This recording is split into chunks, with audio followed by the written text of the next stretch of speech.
moved as of today is 102 participant families have moved to opportunity areas in our region.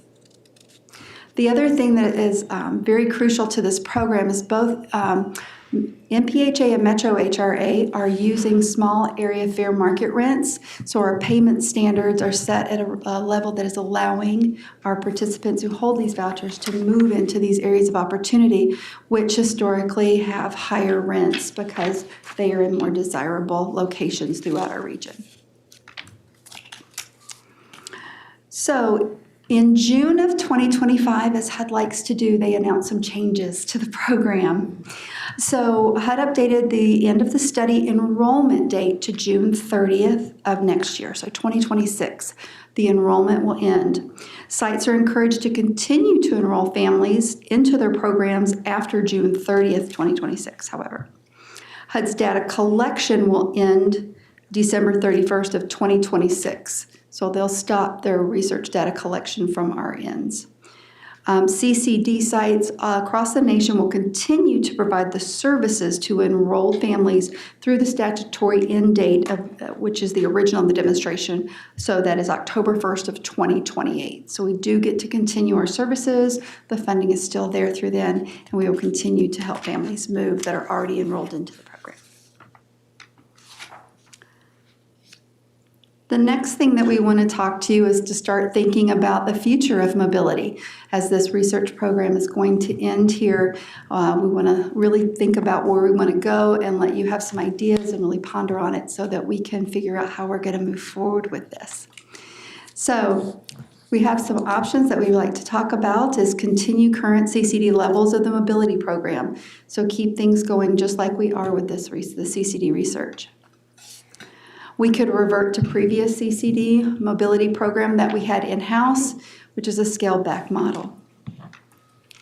Or we could discontinue mobility program in our region. So delving into each of those a little further. So if we were continuing, we would enroll about 28 new families per month. We'd provide financial supports like application fees, security deposit, lease-up bonuses, and flexible funds to remove barriers. Those flexible funds tend to include moving expenses or help with some past due utilities that they can't, transportation to view units to get there, and things like that. Provide staff for case management, housing search, and property owner outreach. And obtain or maintain case management software and license, since we are using a special software program that HUD developed during the CCD program that each site is using to enter data for their reports. If we were to revert back to our previous mobility, we would provide staff and services at our pre-CCD level, which would enroll a reduced number of new families per month, which would be determined. Provide a set amount of funding per voucher holder for services, including but not limited to application fees, holding fee, and security deposit. Provide staff for case management, housing search, and property owner outreach. And obtain or maintain case management software or license.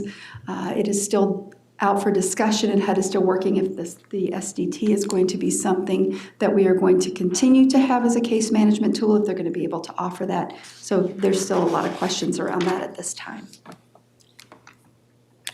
And last but not least, discontinue would mean that Metro HRA would end all mobility programs when the CCD ends on 10/1 of 28. And Metro HRA would no longer provide support for families wanting to move into our region's areas of opportunity. And last but not least, just summed it up for you, and I would love to take any questions that you have of me regarding the presentation of the program. Thank you, Ms. Pryor-Webb. Questions on this report? First, Councilmember Wolf, then Councilmember Chambliss. Thank you, Mr. Chair. There's no dollars attached to this. How much do the different options cost, and where would the money come from? That would be something that we would work on going forward. Right now, we're so far out. We just wanted to bring the information to kind of start thinking about it, knowing that we're here. That would definitely be something that we would work internally with the HRA to come, like we did with our original, using those numbers of how we work that program and then moving on. And I don't know if Terry would like to add anything else to that. Ms. Smith, anything to add? Yeah, thank you, Mr. Chair and Councilmember Wolf.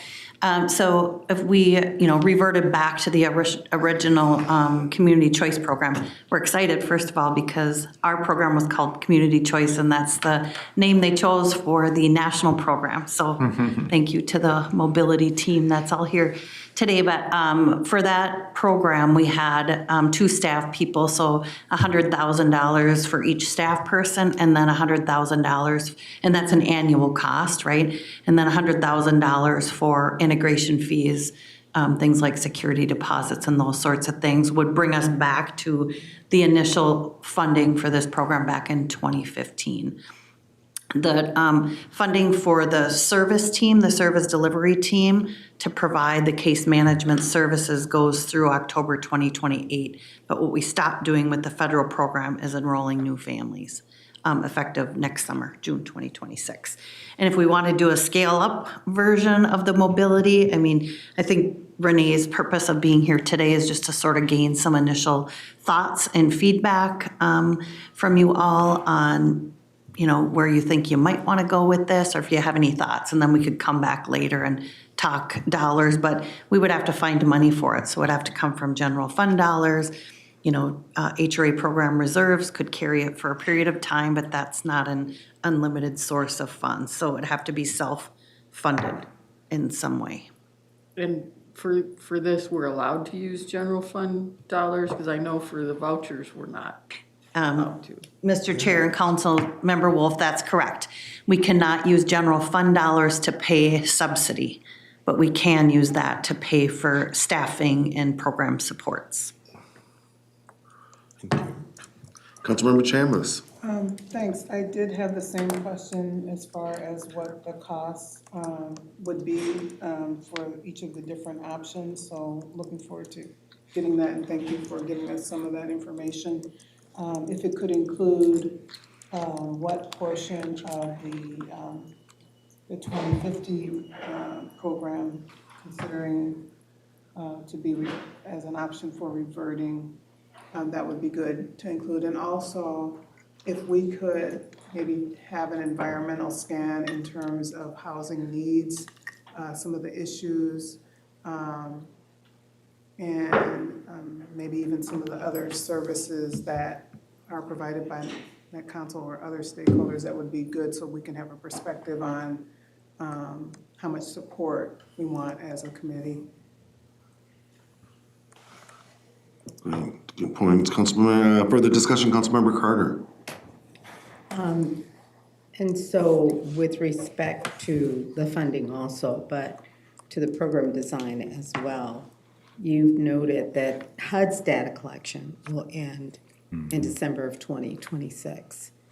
Would the proposal be to continue this support, and also, or I should say, are we debating whether to continue and at what level the support for this program, and also the data collection?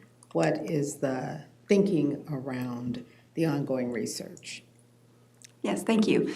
What we are hearing now is they're going to continue, HUD is going to stop their data collection, but from what we are hearing now from the technical advisors, and we do have a meeting with them the end of this month, they're coming for a site visit, so hopefully we'll get more information then, is that we will continue to use that, what I referred to earlier, that SDT, the service delivery tool, which we are collecting data in and putting information into for the case management. So it's our understanding that that's still going to be available through the end of the study. But there's still discussion around that, so that's something I would have to bring, that information I have to bring back. But our initial idea was to just give you the information today so that we can start having the thought process and the discussions going forward of what we're going to do and how we want to address this as it's starting to get towards the end of the program. Thank you, Councilmember. Further discussion, Councilmember Chambliss. Yes, and there was just one other thing. I know that there are community advocates that have wanted the region to have more choice for housing as well. I think that should be given some consideration, or maybe they should even be aware that we are considering these options. I don't have a list of all of those advocacy organizations, but I know that there have been some very hard pushes towards the Met Council for advocating affordable housing in areas where in the past people have not had as many opportunities for housing. Thank you, Councilmember. Further discussion, any input, Councilmember Lindstrom? Yeah, I was just going to say, I certainly do hope that we continue to support this to the level that we have for the very, very reasons that you articulated, that children have higher educational outcomes and earn income as adults. Adults have better physical and mental health outcomes. And it's in our goal for Imagine 2050 is increase housing across the region. And certainly this seems like it's right up that alley. So I would hate to see us roll it back in any way, shape, or form. Thank you. Thank you. And I think this is the kind of input you're looking for, right? Renee, what? Yeah, thank you. Yes, thank you very much. Yeah, further discussion, Councilmember Wolf. Thank you, Mr. Chair. My only concern is that this only covers a part of the region. And if we use general fund money, everybody in the region is paying for it. So I don't want to have, Cadillac in one part and you go in another part of the region in the interest of fairness. So finding a balance there and maybe reaching out to some of the other HRAs to kind of get a feeling for how the others are thinking about that rather than just looking at one part of the region. Thanks. Did you want to add something? I would like to. Currently, right now, with HUD's program, the CCD demonstration, we eliminated portability. So if people port out, they're not part of the research program. But during our in-house, one of the things we're helping people to move to those communities, and we did port and we helped them. If we had somebody that was in Brooklyn Center that wanted to move to Apple Valley, we were able to help them with that, where they previously maybe couldn't afford a security deposit or an application fee. We were able to help them so that they were able, and then they ported their voucher through the normal process with the Section 8 HCV voucher. So it does help in those ways throughout the community because people are moving around more than they would have with our Metro HRA HCV vouchers. So. Yeah, Councilmember Wolf. Thank you, Mr. Chair. It helps our people move to other places, but it doesn't help the people that are in the other places move to other parts of the region if they're interested in that. That is correct. And just to be super clear, Ms. Perro, it's the Metro HRA is the only participant within the region in this pilot, correct? This research study. Correct. Working with MPHA, we're the only two in the state. Great. Yeah, Councilmember Chambliss. Thank you, Chair. I know in the past we have looked at in depth in terms of the opportunity areas that were identified. Also, I think it would be good to, and why those were selected as opportunity areas, and then also looking at what some of the reasons are for people looking into additional opportunity areas. You said there were high-performing schools in other areas, low crime rates, above average median income, but what about the areas that they were moving from? What is that looking like? That data might also provide some insight into the importance of identifying opportunities in other zip codes. Thank you, Councilmember. Ms. Smith, do you have a comment? Maybe just one, Mr. Chair, and Councilmember Chambliss. It's one of the things we talk about often in our work because, as you could see by the map that Renee showed, opportunity areas are defined by certain things, poverty areas, school performance. And we recognize that there are areas of the region that are not in blue here that have opportunity, because all areas have opportunity. So sort of as an umbrella, mobility umbrella in the Housing Authority, we're looking at adopting policies and programs that serve all of Metro HRA voucher holders and the region's residents. Like we have a few homework starts with home programs that are in areas that are not in blue on this map. So really trying to provide supports to households with vouchers regardless of where they live. And so the demonstration, the mobility program is one tool that will help families move that want to move, but we hope to also have other tools to help families succeed in place, if that is their preference, so. Thank you. Yeah, thank you. And to that, Ms. Smith, and just this slide, I didn't notice this when I was doing my committee prep, but the HUD selected 10 sites for the demonstration and 7 remain, right? So 3 failed or something happened to 3. What happened to them? Do we know? One, from what we know, one just couldn't get a provider to work with one PHA, could not get a provider, and so they went. The second one was difficulty with a provider. Many of the sites, there's only 2 of the 7 sites that remain that are actually doing the work in-house. So the PHA hired staff and is doing the work in-house. The others have worked with community partners to do the services, and the 3 that went out all had difficulty with community partners, and then one was in New York, and they were just having a very difficult time with broker fees where they were at, which is something that luckily we don't have to deal with here. Thank you. That's very helpful. It feels like there may be lessons learned or lessons to learn on why some communities couldn't even implement a program or what their challenges or why they failed. Further discussion, Councilmember Lindstrom. Just curious about the data collection from HUD, and that'll end at the end of the year, next year. Was that a surprise to us? Were we expecting, was it supposed to originally go on for some longer period of time?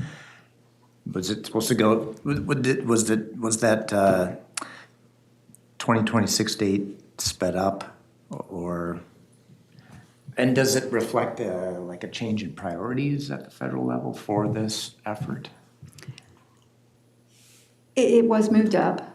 We were not expecting it to be that early.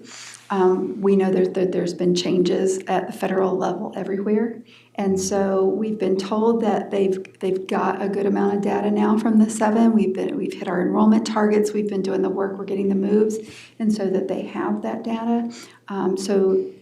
That is one of the reasons that they're going to move it up, and they are actually working with us hard to get more of our wait list enrolled so that they have the full data on that. So they've moved the targets up on that for us from our original enrollment and recruitment plan.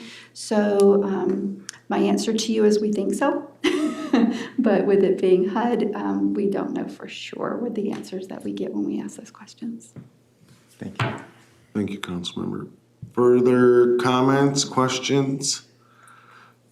Ms. Pereira-Webb, to the point, you showed us those 3 sort of just really framed in kind of concepts, options, somebody called them here. I know there's a lot more work and analysis to be done there. I would just lift up what Councilmember Lindstrom said about how consistent a community choice program is with our goals, our values, Imagine 2050.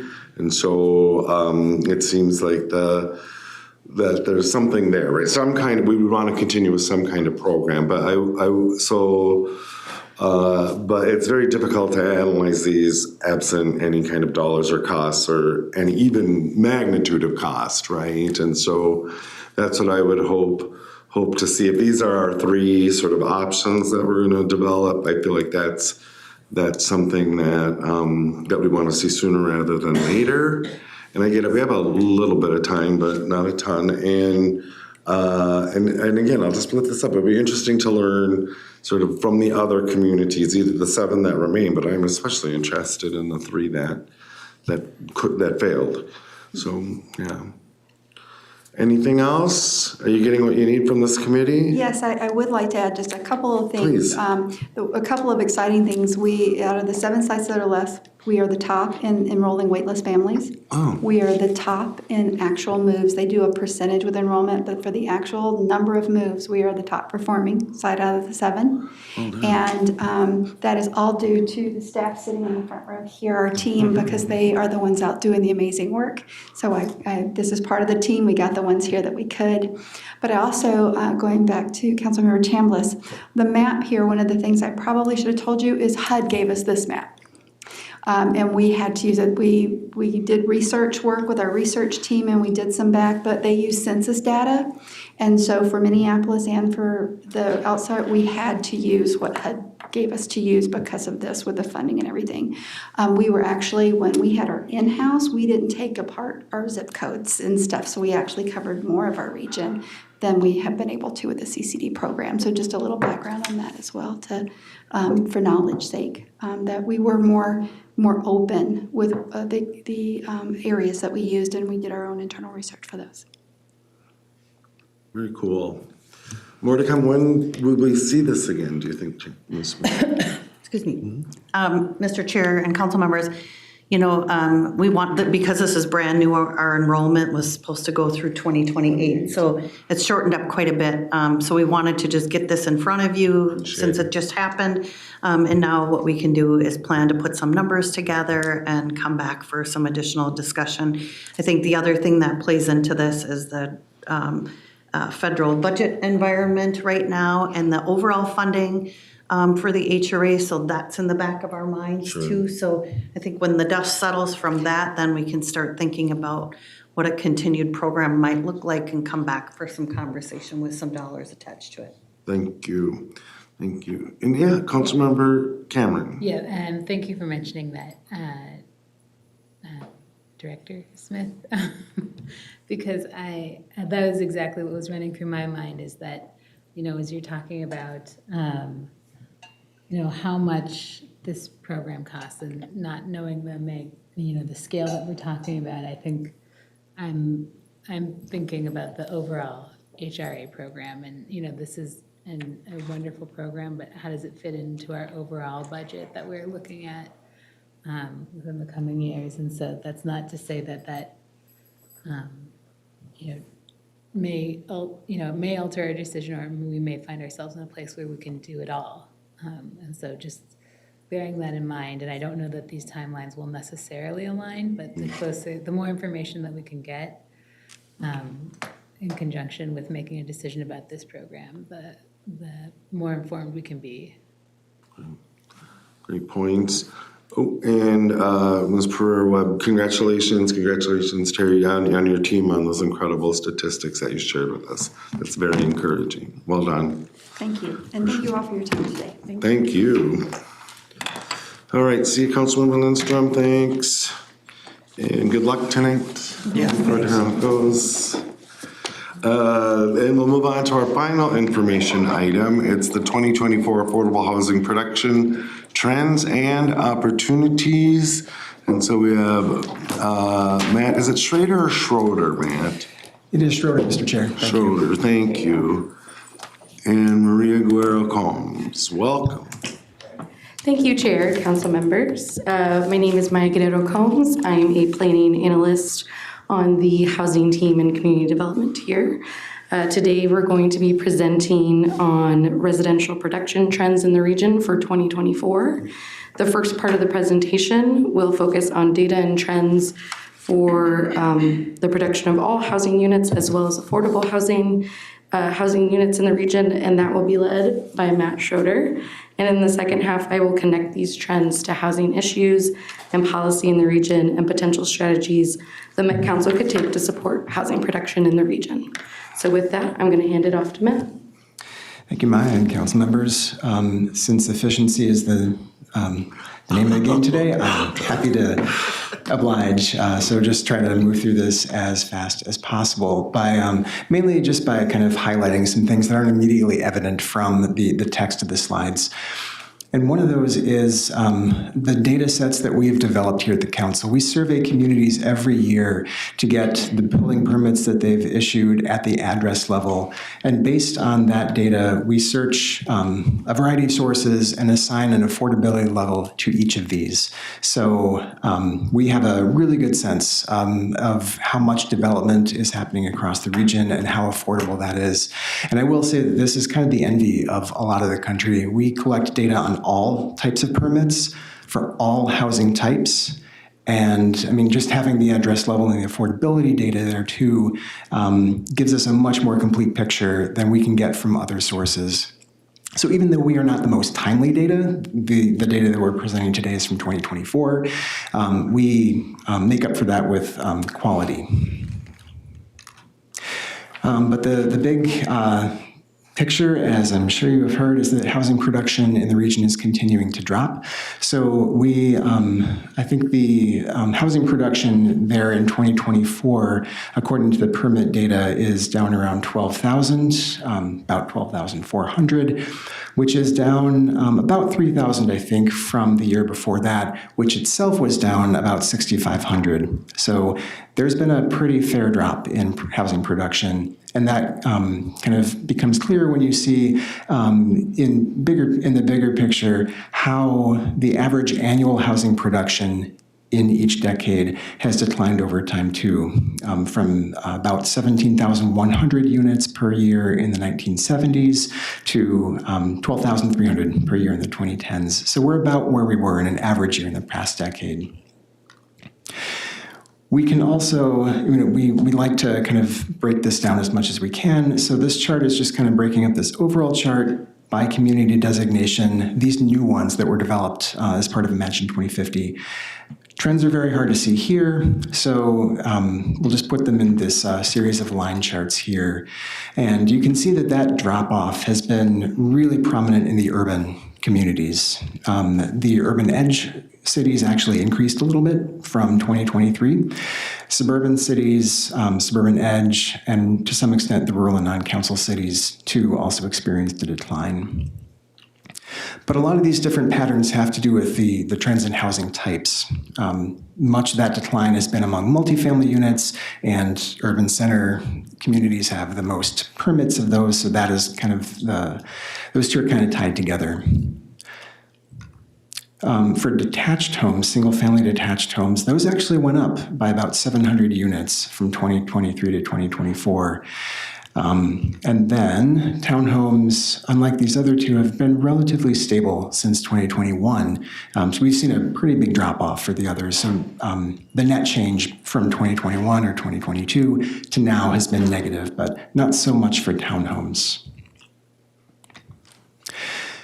To put this in national context, though, I think it's really helpful. It's possible to kind of take from those charts that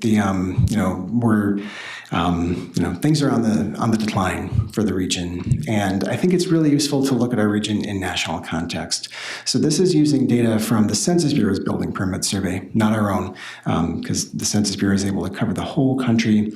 So this is looking at the top 25 most populous metropolitan areas in the country. The percent change in the total housing units permitted relative to 2015. So all the way on the left side of that chart, you can see 2015, and then from there, the percent change in permitting relative to then. So you can see that our region in blue there, our permit numbers increased a lot more than most other metros. And then even as we've declined, this is for sure not a region-specific thing. Many metros have experienced these declining permit numbers too, due to a variety of factors. But even after that, we're still in the top 10 permitting metros of those 25 most populous metro areas. So I guess the the phrase that comes to mind is this is more of a correction than a collapse. And, we can kind of see that too looking at industry data. I mentioned before that our data is not the most up to date, but we can use whatever partial fragments we can get from industry data to at least say something about 2025. And that is that year-to-date permitted units are up about 4.6% from 2024. Single-family permits are relatively stable. Multifamily permits, though, have actually increased a bit. And I also want to note, too, because so much of that decline has been among the multifamily sector, that vacancy rates are dropping. So there's new apartments, this huge amount of new apartments that have now worked their way through the pipeline and are coming online. They are being rented, and the vacancy rate, according to this chart from CoStar, a commercial real estate data firm, just in the past 6 months, our region's apartment vacancy rate has dropped by nearly a full percentage point. So this is, going to keep producing upward pressure on rents. And actually, according to CoStar, again, rents are increasing in our region at one of the highest rates in the country. So again, not a collapse of the multifamily sector by any means. Turning now to the affordability of all this development, this probably doesn't need a whole lot of introduction. The concept of area median income. These are income levels set by HUD that are tailored to our region and specific to each household size.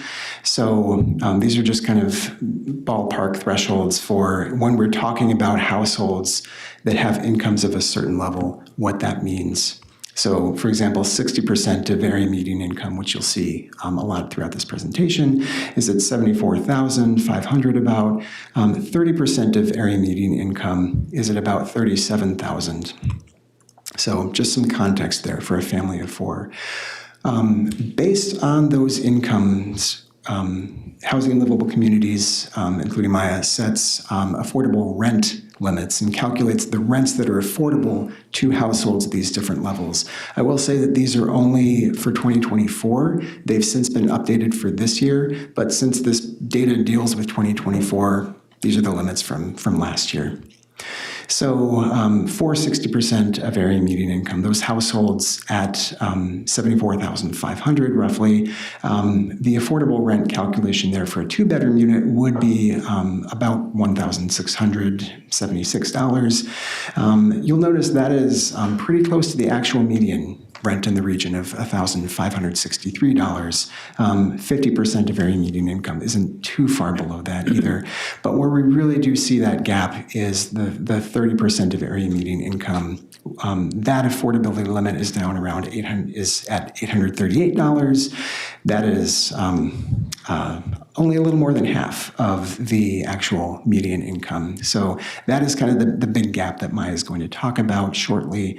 And just to note too that 87% of those households are experiencing housing cost burden. That is, their housing costs are at least 30% of their income. So a pretty big need there. And this becomes, I think, even more prominent when you consider the current deficit of deeply affordable housing. So this chart is showing the share of the region's housing, the blue columns here show the share of the region's households in each area median income band. So households that are at or below 30% of AMI are about 12% of the region's total households, and so on. Then turning to the share of the region's housing units that are affordable to these households, you really see the gap there. So only 6% of the region's housing units are affordable at levels that 12% of the region's households can afford. And then just to make this even more extreme, we can look also at how many of these households are occupied by housing units are occupied by households in higher AMI bands. So there's not a complete match of incomes to housing units.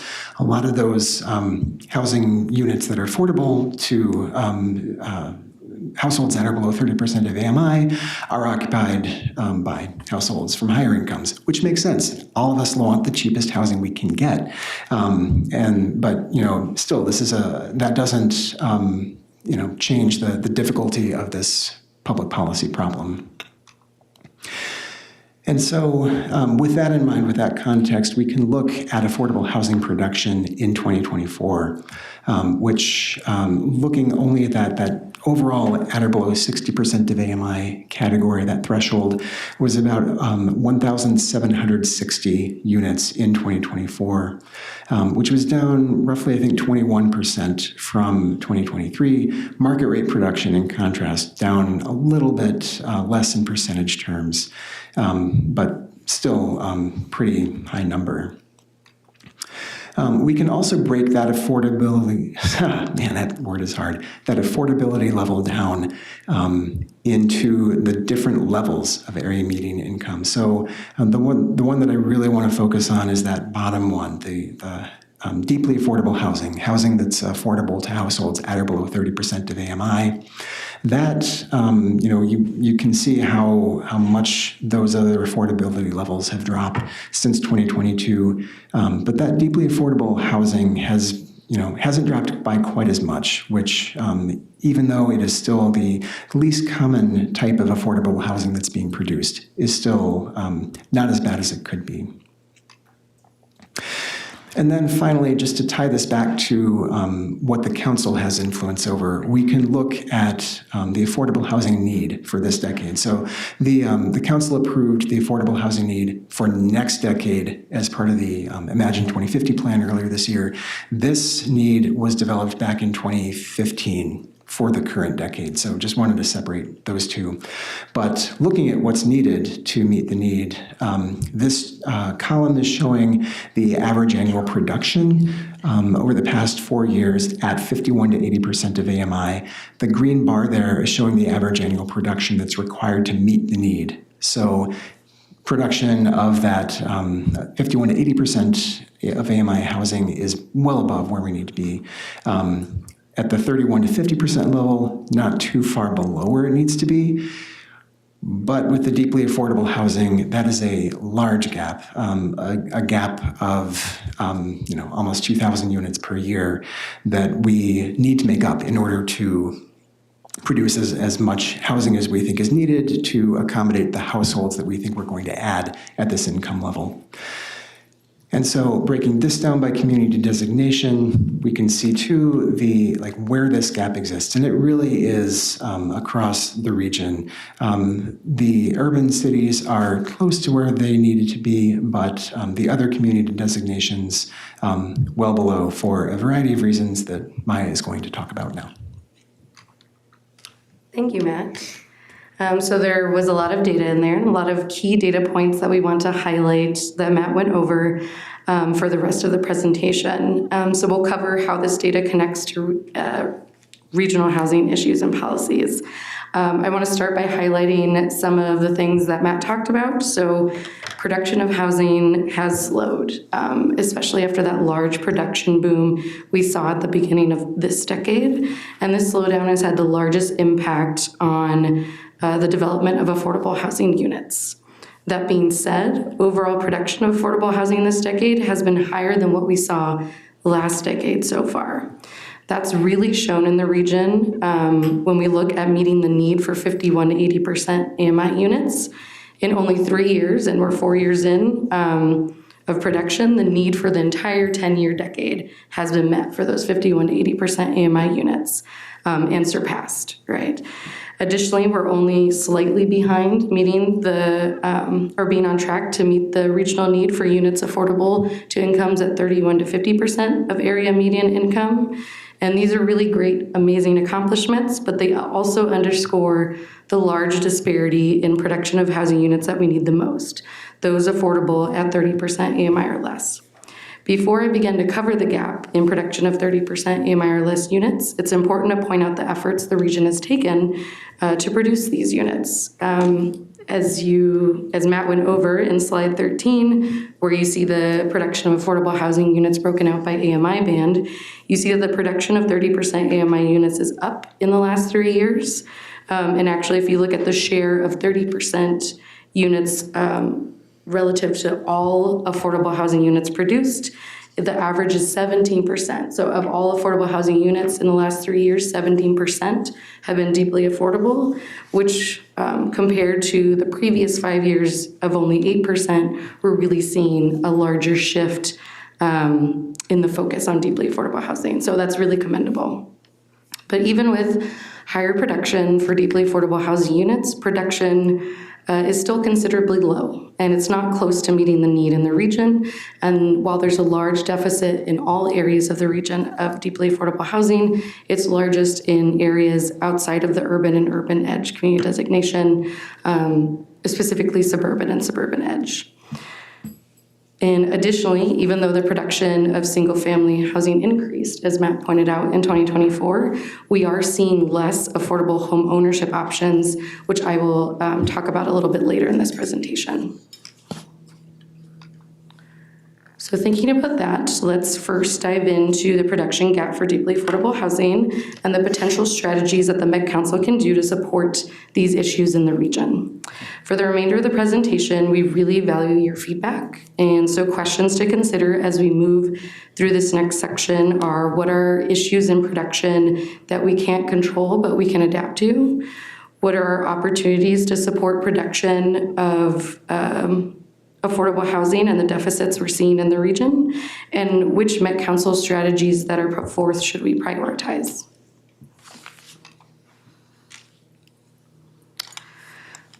So before we dive deeper in, I want to start with who is served by deeply affordable housing. We spend a lot of time talking about housing units, but ultimately we're planning for people, right?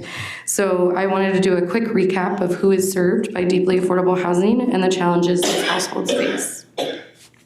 Households at incomes of 30% AMI or less are primarily people who are working. As shown in the first bullet point, using 2024 minimum wage values, someone working at minimum wage, even at higher minimum wages that we see in cities like Minneapolis, fall well below the 30% AMI threshold. People at these lower incomes are also more likely to be single parents, seniors, and persons with disabilities. Data shows that over 30% of all single parent households in the region are making incomes at 30% AMI or below, highlighting the need for larger units affordable at these incomes. People making 30% AMI or less can also be those experiencing housing instability. And from a geographic perspective, every city in the region has households at 30% AMI or less, and over 60% of households making incomes at 30% AMI or less are currently living outside of Minneapolis and St. Paul. Low-income households also face additional challenges beyond housing costs. Wages have not kept up with inflation, putting a greater burden on those with the lowest incomes. Most households who are making 30% AMI or less are in a housing unit they can't currently afford. A lot of these households, because of the shortage in deeply affordable housing units that Matt pointed out, are in a 50% or 60% AMI unit and are spending 50% or more of their pre-tax income on housing. Then you have other household costs, including childcare, transportation and vehicle costs, medical expenses, and rising food costs. Due to lower incomes, households at 30% AMI or less have less monthly income left over for these expenses after paying for housing costs. Federal policy can also keep people with disabilities who are unable to work in poverty because they are required to have very low incomes in order to qualify for the aid that they need. Overall, people making 30% AMI are less likely or more likely to have a limited availability to work and generate more income, whether they are enrolled in school, single caregivers to children, seniors, or persons with disabilities.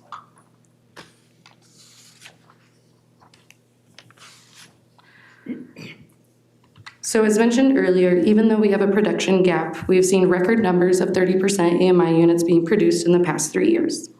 Developers have been able to accomplish this by having a diverse number of funding options and usually assembling a complicated pro forma of various funding sources. Some of those capital sources can include housing bonds, tax credits, having a mixture of AMIs or rent levels in a building to offset the lower rents, and then 0% loans or grant programs, right?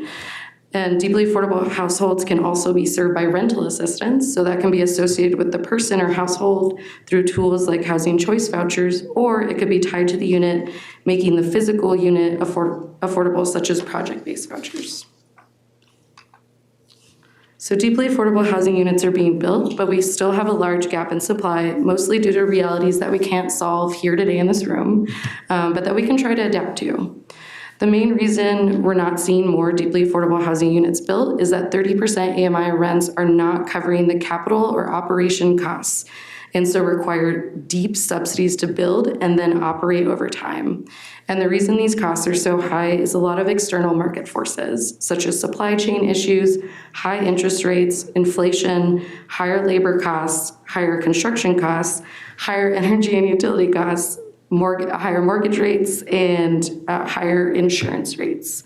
And so all of these contribute to making it really harder to have the dollars stretch that they need to build these units and then operate them over time.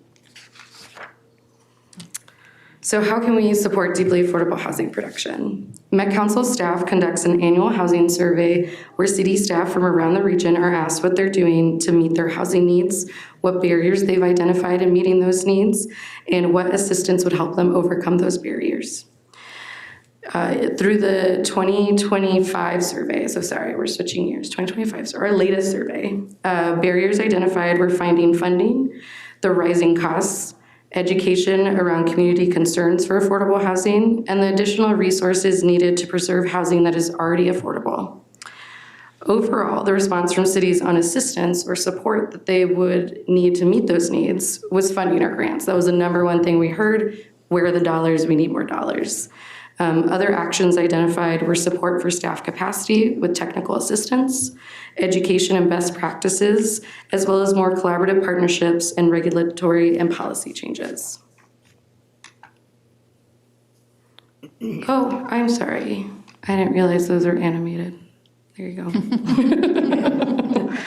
So, like I said, these are issues that the Met Council can't solve alone. This is a large problem, but the Met Council can help. The number one way that the Met Council can help is through grants and funding. So continuing to prioritize deeply affordable housing through our funding programs. The Livable Communities Act grant program has been very successful at awarding grants and giving dollars to almost all of the deeply affordable housing units that we've seen being permitted in the last few years. We can also incorporate housing choice voucher payment standards into our livable community scoring to ensure voucher holders can access units that we fund. So getting it from the person subsidies as well as the unit subsidies. And then finding other funding opportunities to support deeply affordable housing development. This could be project-based vouchers, allocating more funding to our grant programs, or finding other levers around the council to subsidize affordable housing. For example, an action in Imagine 2050 is looking at our sewer connection fees over in environmental services and seeing how we could reduce those fees for deeply affordable housing units.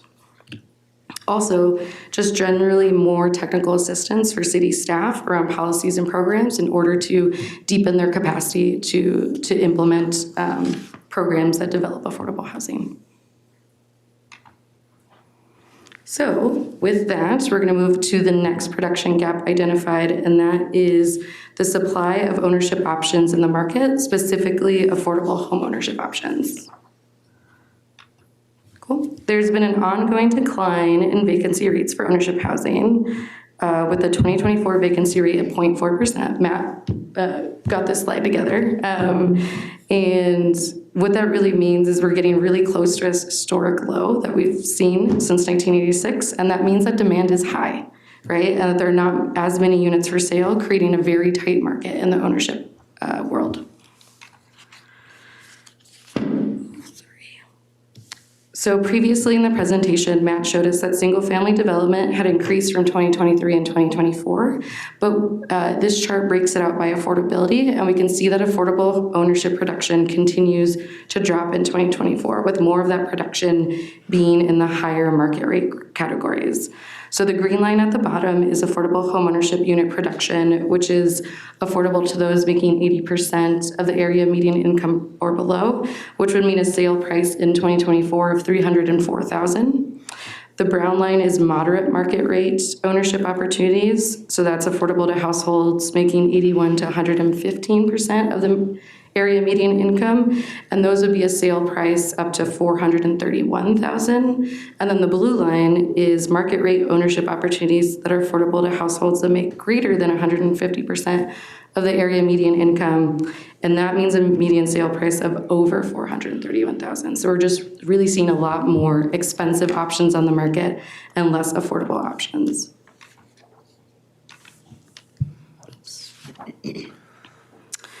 And this increase in more expensive options is also reflected in the median sales prices for the Twin Cities region. In 2024, the median sales price was $380,000, which is a continued increase we've been seeing since 2020, as pointed out in the top chart there. Breaking that out by single family and townhomes, we see that townhomes continue to be more affordable homeownership options overall in the region relative to single-family detached, but that new construction sales prices are still really high, and that's due to those market forces that we saw for deeply affordable housing, which is that interest rates are increasing, labor cost is increasing, construction costs are increasing, and that's reflected in the increase of new construction sales costs. And this is reflective for the entire region. And so when you point out these median sale price costs to what would be affordable to a family at 80% AMI, which is almost $98,000 in 2024, so that would be a sale price of $304,700.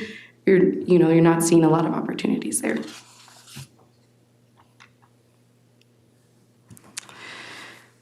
And this lack of supply can deepen disparities in access to affordable ownership options, the racial disparities that we see. So the regional homeownership rate in the region is 69.9%, 70%, and there's a large difference between homeownership rates of Black and American Indian households versus white households.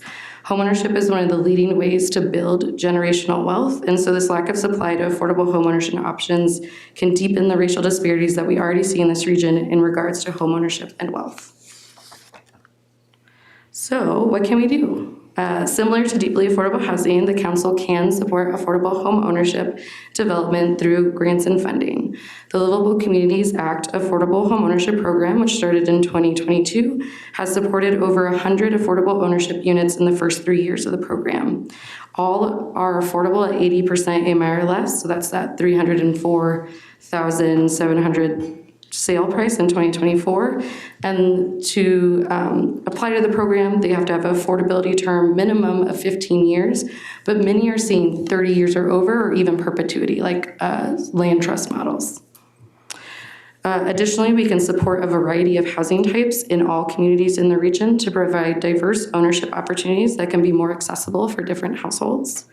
And then exploring with the HRA ways to create homeownership opportunities for voucher holders, being sure that any program we do implement would have continued education and support for new homeownership.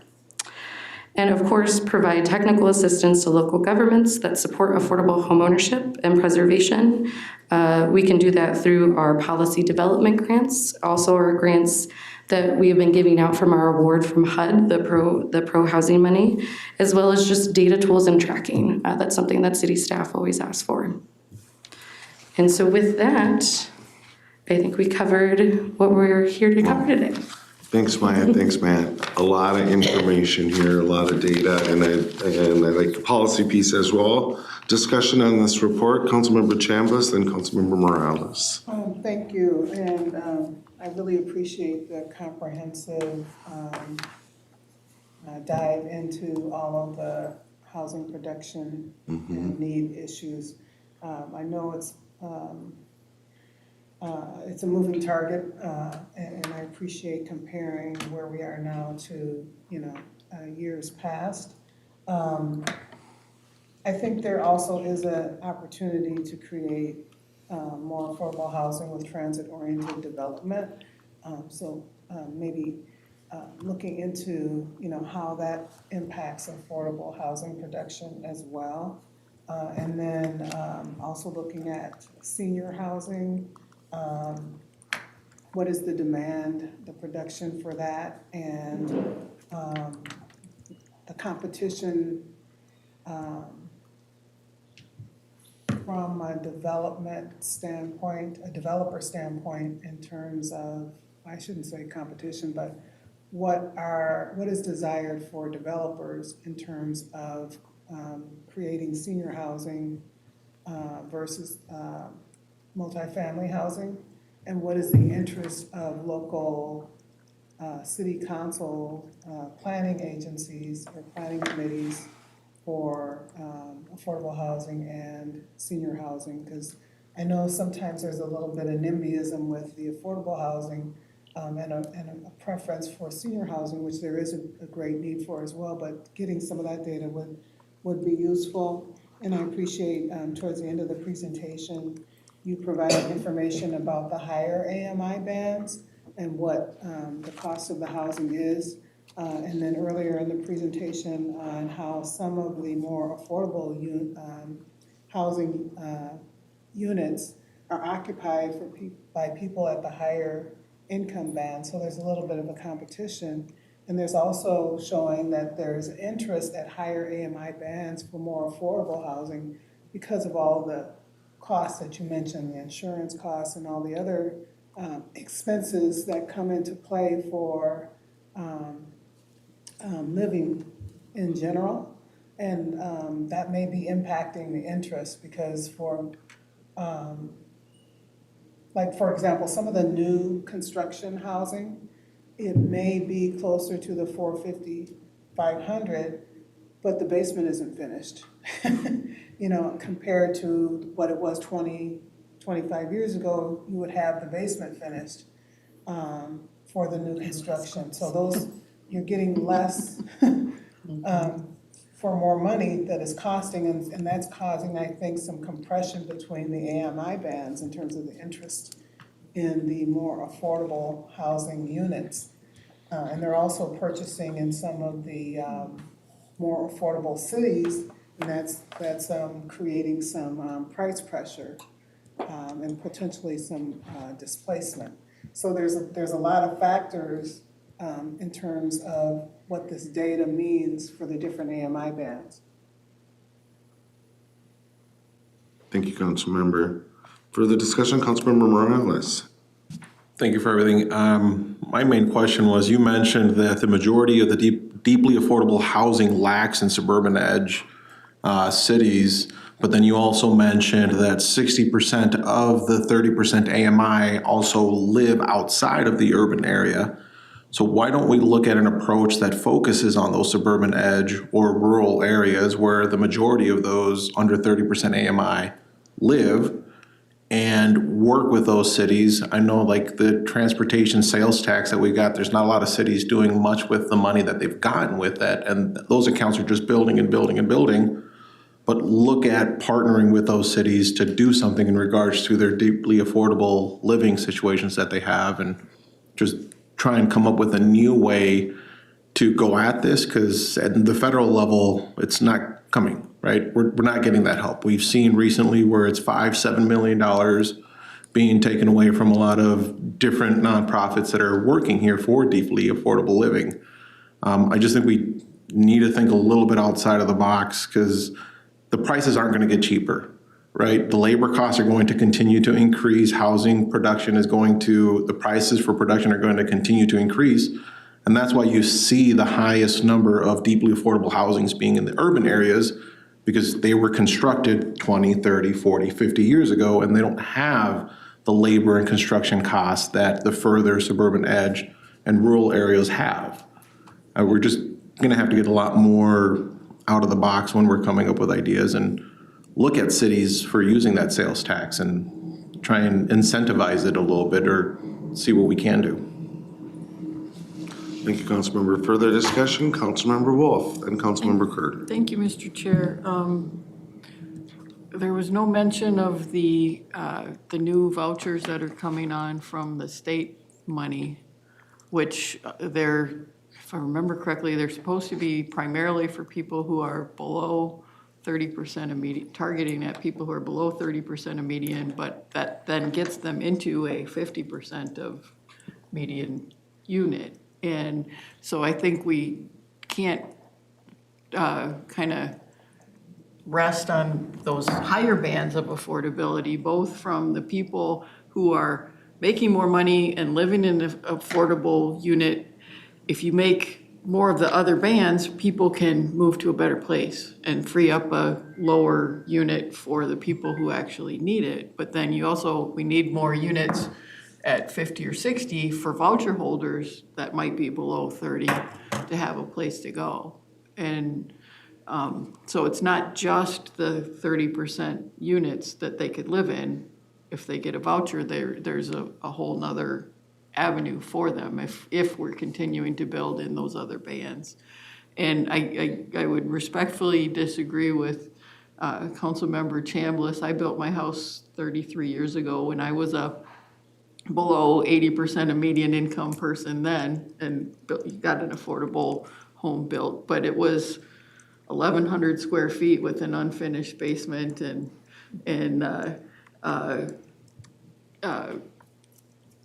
laminate countertops and, bottom finishes and a lot of us did that. Now, when you're looking at the new construction, even townhomes are usually 1,800 square feet and above. They might be on a slab or have an unfinished basement for single family or townhouses, but people are expecting the nice countertops and all the higher end finishes. That's a big part of what's driving it up. And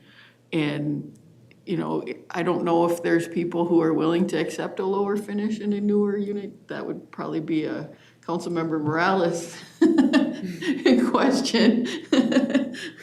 But there's other factors that are driving the price of the house up. I mean, my house is no longer an 1,100 square foot house. I put a lot of work into it over the last 33 years, but we're kind of missing that opportunity in the market now to improve your house and work up, especially with the smaller lot sizes. You can't add on anymore because you're right up to your limits of your buildability on your lot. Thank you, Councilmember. Further discussion, Councilmember Carter. Thank you.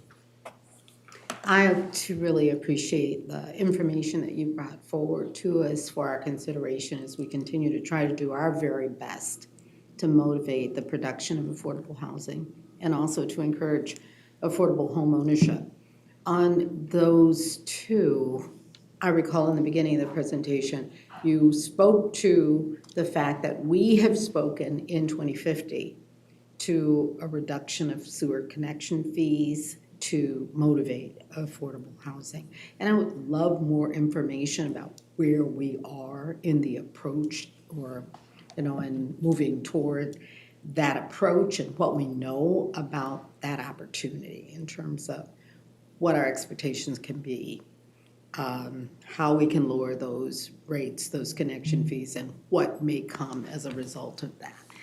On that production end, I just wanted to make sure to ask that question. And I have one more area of emphasis, and the area of emphasis regarding affordable home ownership is to continue to look, whether we're looking, in suburban areas or urban areas, at partnering with those who serve some of our communities who have the greater disparities, and ensuring that our programs continue to motivate and increase the activity of those organizations who serve communities of color, in particular those with the greatest disparities, and who can help in those areas where we need greater production and greater uptake by those communities, whether it is in affordable apartments or in affordable home ownership. I do believe that we as a council have an opportunity and an obligation to continue to look at how we support those communities. As I look at the data, it just continues to bother all of us, I'm sure, that we continue to see such huge disparities. And I'd love to see us focus in this area of encouraging and exploring with our HRA the ways that we support homeownership opportunities, and also encouraging those diverse opportunities, whether they are homes, or townhomes, or other kinds of homes, small, tiny homes, whatever the case may be. We have the convening power as Metropolitan Council, and we've talked about that quite often, to ask the question of our partners and really start working toward a coalesced plan of action that can help us to make progress in those areas where we desperately need to. So I just wanted to underscore that. On the first question, where are we in terms of the reduced fees? Yeah, thank you, Chair, Councilmember Carter. So that was an action identified in the water policy plan as well as the housing policy plan for 2050, that we will explore any reductions or updates to our, I wish I knew what SAC fees was short for. It's sewer something connection. Availability charge. I knew you would know, a sewer availability charge. And so, you know, we're not deep into it yet. I think the 2050 process was really exploring, you know, the 2050 process highlighted this really big need for deeply affordable housing. And so what we did is we just explored around our divisions, what were those levers that we could maybe pull. And so while the conversation has started, it's not moved as far along yet as maybe we would like. But it's well aware, you know, it was in the water policy plan and the housing policy plan. I can say that there are cities that are now starting to do that themselves. So cities have begun implementing programs that offer reduction in sewer availability connection fees within their own jurisdictions for affordable housing. And so how can we support both the city actions and do that here at the Met Council is something we want to explore. Yeah. So we will hear more about that. Thank you. Cool, thank you. A couple thoughts here. One, I don't have a good question about slide 11, but it's the current deficit of deeply affordable housing, and then it shows which are occupied by higher income in the AMI bands, but there's something here, and it kind of goes to what Councilmember Wolf was talking about, right? And using resources to move people. The only huge deficit between the households and the housing units is below 30%, right? And so how do we use limited funds to move people into areas where there isn't such a deficit? I don't know. I'm ever since I saw this slide, I've just been kind of pondering it, and I feel like I should have a better framing of questions, and I will at some point. But the piece I want to talk about right now in the areas that we're supposed to, the realities we can't solve, but we can adapt to. And I feel the operations piece is really key, right? A 30% AMI unit is not going to cover not just its capital, which is one thing, you know, more of sort of a one-time or a kind of a rolling cost, but the operations, that's every day. And a couple thoughts. One is during my time on the Minneapolis City Council, you know, I represented core city neighborhoods. One of the neighborhood associations had done an analysis on the publicly subsidized affordable housing within the neighborhood. They set out a timeline that within this 20 to 25 year timeline, all of these properties would come back and need additional infusions of public capital, and a lot. And so kind of the chart went, you know, as cost increase, or need increase, and then it just went practically, you know, vertical. And then that was during my time on city council was when that 20 to 25 year horizon came to be, and sure thing, they all came back to the city or to public sector sources for that infusion of capital. So that is predictable, and it seems like there's where something could be done to programmatize not just our resources, but convening, whoever just said about the convening piece, other partners who can support that kind of ongoing operation subsidy. And in my immediate ecosystem, there's a housing developer, American Indian Community Development Corporation. The visionary leader who just recently retired, Mike Gozzi, I would always say, no one puts affordable housing units online faster than Mike Gozzi. I mean, he just had a formula down. He worked very well with all of the funding and regulatory agencies, and then with those who could fund that ongoing operations or supports that their tenant needed.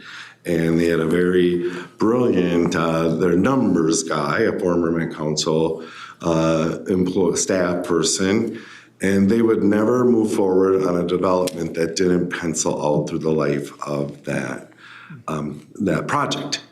So they knew where all the funds were going to come from to cover that operating deficit. So that's not my line of work, and so I don't know exactly how they do it, but they do it, and they did it. And I saw them, it's a very close partner organization to the one I work for, and they day-to-day, and they would say no to projects fairly frequently. You know, this won't pencil out. We're not going to be able to operate this. So there is a way of doing it. I'm not an expert, but it seems like as a regional government that we could have an opportunity to start building that model out.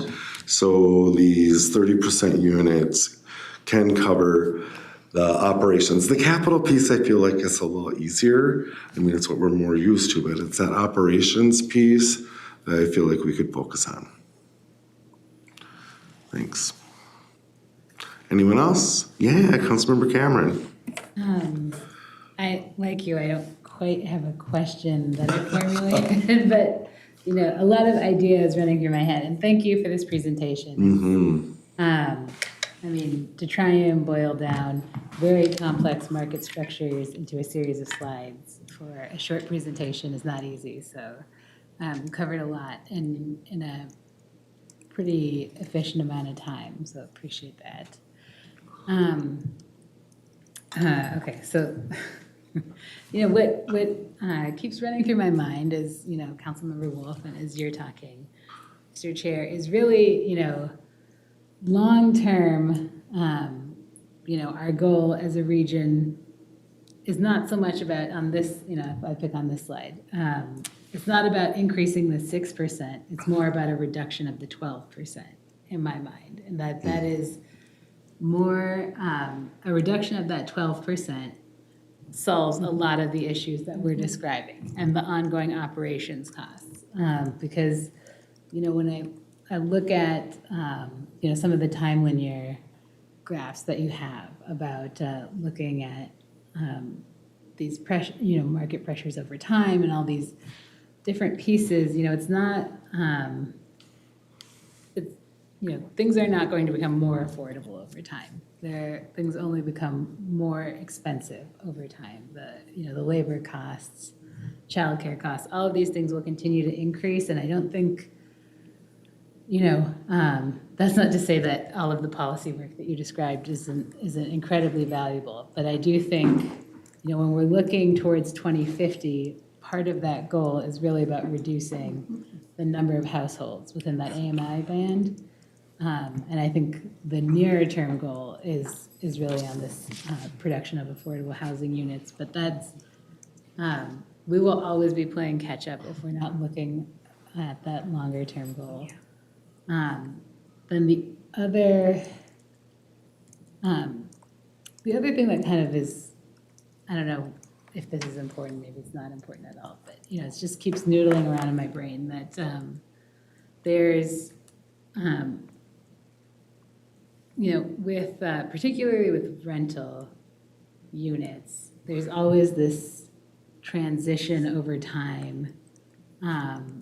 You know, what was a beautiful, high-end, brand-new apartment in 1960 is now a deeply affordable unit. And so, you know, thinking about that, how do we track that kind of transition of units, so not new production, but how are we tracking those units that shift? And it could go, I use that example because I can think of buildings like that. But, how do we track not the new production, but, another example could be the identical, a 1960s building that hasn't had any renovations to it, but suddenly that becomes the hotspot for whatever reason. There might be a brand new transit project coming through and suddenly demand is so much higher for those areas and those units start to increase in cost. How are we tracking those kind of shifts to units across our region that are shifting across these bands, but not necessarily through new production? Mr. Chair, Councilmember Cameron, yeah, thank you. That question of price filtering has been on our minds for more than a decade, I think, since I got here. It's not something we've looked into for a while. We do create each year a set of affordability estimates for all housing units in the region. So not just looking at new production, but the affordability level for all housing in the region. That is not property specific though, and it's not, not longitudinal data on specific properties. So it's, from that, you can really only get like the net changes rather than property specific changes. But yeah, it is a really interesting question that has kind of been in the back of our minds. But Maya, did you have more to say? I think you covered it. We don't have that property level information, but we could get together kind of some regional level trends and how the net change of our housing stock has changed within those AMI bands and how that's settled out. I also think where that's really interesting is that intersection between that and then the different, the urban versus suburban, within those bands. How are these things shifting over time? Because, what was affordable housing stock in, outlying communities is suddenly, a new schools are being built and suddenly they become a very in-demand location, and so it inflates housing prices. And so that's, all of those things are really important as we're thinking about planning because we, once a unit is built, it doesn't stay within its AMI band for the rest of its life. It shifts, it's going to shift around. And so how do we think about that relative to production? Right. Thank you. Any comments or, yeah, cool. All right. Mr. Chair, Councilmember Cameron, just I guess one additional thought that I forgot to mention before, which is that from what I can remember, rents across all levels of classes of properties have been increasing. So even though, the question of how that maps on to area median income is, I guess, still an open one, but the extent to which older units are aging into affordability, I guess, I guess it's an open question in my mind, just given how much rents continue to increase across the spectrum of property ages and classes. But yes, please stay tuned. Thank you. Further discussion, Councilmember Wolf. Thank you, Mr. Chair. I just wanted to give a shout out to Dakota County's senior affordable housing developments that they've been doing because they've been very successful in getting lower income seniors out of their affordable single family home to make that house available to a new family. It's the county has been funding that with their own money for decades and building them as fast as they can, and there's always a waiting list. But it's been a great asset to the community because those lower income seniors have somewhere to go where they can stay in the community and free up the house that was too much for them for another family to have. Yeah. Thanks for that info. Yeah, Councilmember Carter. On that point, I know that Met Council cannot do everything, but the work that the Dakota County area has done, in this affordable housing for seniors, but even for families, is admirable. I don't know the extent to which this has happened across the region, but it does appear that we could get a very, very big bang for our buck if, in fact, government units were able to continue that kind of affordable housing production, and if we were able to motivate more local governments to do that sort of work. I know that, we've had housing incentive plans and things of that sort. I don't know all of what would need to happen for us to see more of that. But as governments own these units in particular, and they don't go out of affordability so soon, then we're able to retain them over a longer period of time. The initial production is one thing, but making certain that we also retain them is another. And government-owned affordable housing developments remain affordable as those governments maintain them longer. So I just wanted to add that and ask for any thinking that could happen, as well as reaching out to our partners, i.e. the state and others, about how we might, in this sort of crisis where we continue to see the lack of affordable housing, especially at the 30% level, we can do more.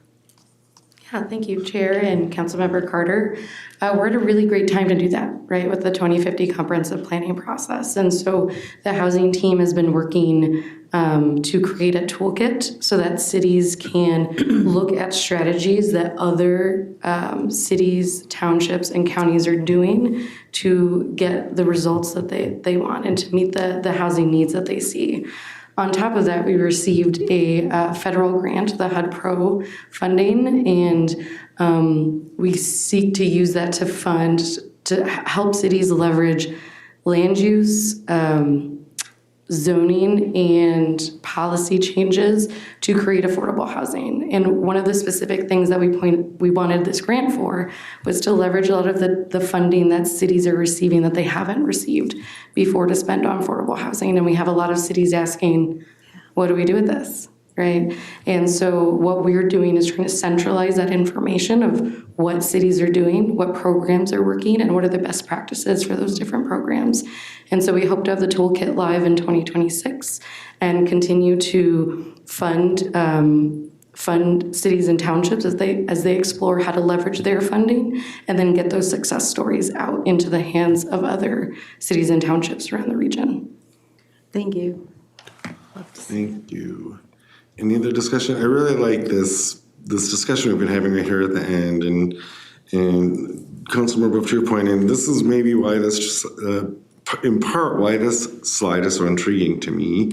And the idea there's different levels of affordability of people that are aging onto their homes that may not need, that aren't below 30% or maybe even 50%, but they need a place to go, right? And then that makes available the unit that they were in. And so as we're looking at what a high level of units are occupied by households that are in higher AMI bands, I just feel like there's something there. And of course, the government subsidy, we want to subsidize affordable housing, but how can we be strategic about shifting people, like the shifting populations, like you were talking about, Councilmember, of seniors who can't maintain a large house.